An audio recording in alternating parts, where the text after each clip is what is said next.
can imagine if you were there. There's these huge crowds of people trying to hear what Jesus has to say, but then he went too far.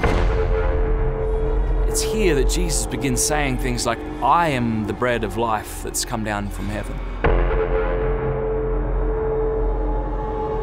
Unless you eat the flesh of the Son of Man and drink his blood, you have no life in you.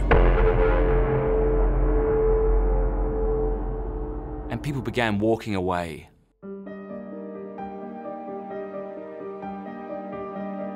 The Eucharist may be the most difficult thing for us as Catholics to believe. The miracle of the bread and the wine becoming the body, blood, soul, and divinity of Jesus, it kind of blows your mind. The most incredible, amazing thing on the planet looks like bread and wine. Every Mass is centered around this great, mysterious truth. And sometimes we can look at this sacrament and think, it looks like bread, wine. Why would God choose to communicate his very life to us through these things? God has been preparing humanity to understand this great gift of himself from the very beginning when he created the world. If you know the story behind it, from the beginning, from page 1 of the Bible, the Passover meal, the connections with the Old Testament, then everything begins to come together. He says these words that we know so well, they never heard before. This is the chalice of my blood. So when Jesus is sitting at table, when Jesus says these words, he's doing something completely new.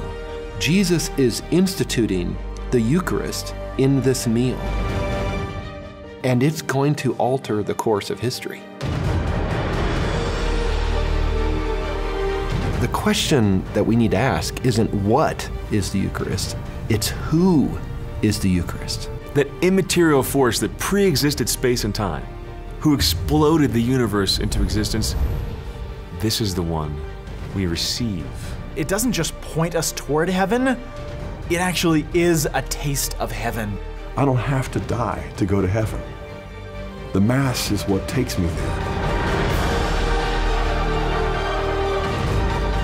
The same Jesus who walked the streets of Jerusalem and Galilee 2,000 years ago, that same Jesus is present to us sacramentally under the appearance of bread and wine, and he's there in all of our churches and all of the tabernacles.